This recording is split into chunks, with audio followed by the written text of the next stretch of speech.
In this video, we're going to go over balancing chemical equations. Now, when looking at chemical reactions, they're generally written in the same form, any reaction, where you have a chemical A plus B, so A is a chemical, B is a chemical, C is a chemical, D is a chemical, either a compound or an atom. A plus B goes to C plus D. Now, everything on the left we call reactants because they're reacting. Everything on the right we call products because those are your products. And note, when we do chemistry, we don't destroy atoms. Remember, the conservation of matter, we cannot destroy atoms. We're not changing atoms. So all the atoms on the left have to be the same as the atoms on the right. That is the number of atoms. And the process for making sure that the products and reactants have the same amount of atoms, we call that balancing. So let's take a look of an example of this between silicon dioxide, carbon to make silicon carbide, and carbon monoxide gas. So the first thing we do is write the reaction. SiO2S. Now this is the first time we've really seen state symbols other than aqueous. When we're writing chemical equations, you must write the state symbols. And we have 4 different choices. We have gas, liquid, solid, and aqueous. If you do not write these state symbols, then your chemical equation is wrong and you will get points deducted. So we have silicon dioxide, S, plus carbon, S, goes to silicon carbide, S, and carbon monoxide, gas. So the first thing we do is we just count the atoms in the reactants and the products. So in the reactants we have 1 silicon, 2 oxygen, 1 carbon. Products, 1 silicon, 2 carbon, 1 oxygen. The things in red are our problems. Remember, the number of atoms on the left and right have to match. While reactants, we only have 1 carbon. In the products, we have 2 carbon.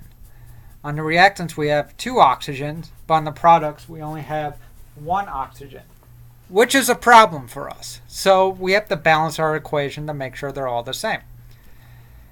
And to do this, all we have to do in this example is put a 2 in front of the carbon monoxide, and now our compounds will balance out.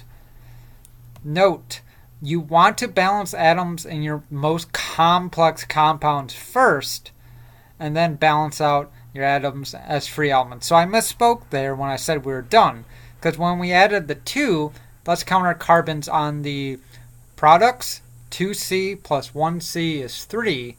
While reactants only had 1C. So we have to balance out the carbon, and we put a 3 in front of there. So balance out the complex compounds before the simple elements.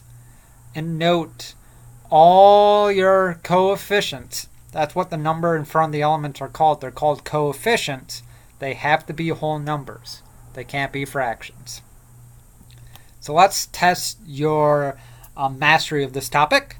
So balance the following equation, and pause the video and try that.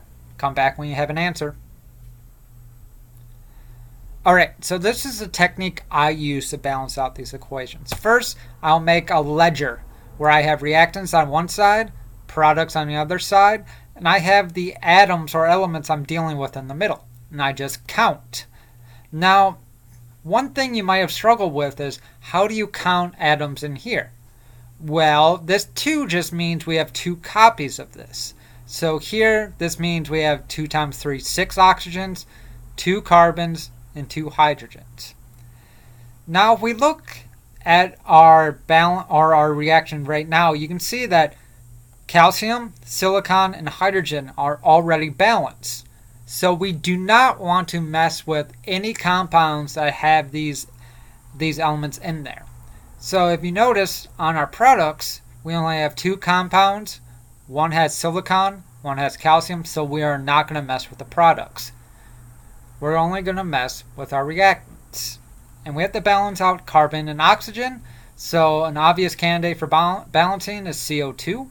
So what we're going to do is we're going to put a coefficient of 2 in front of CO2 gas. And let's recount our atoms.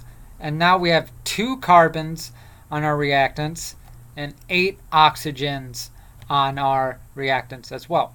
Now everything is matched up. This is a balanced reaction, and we are done. And that's it for this video. See you in the next.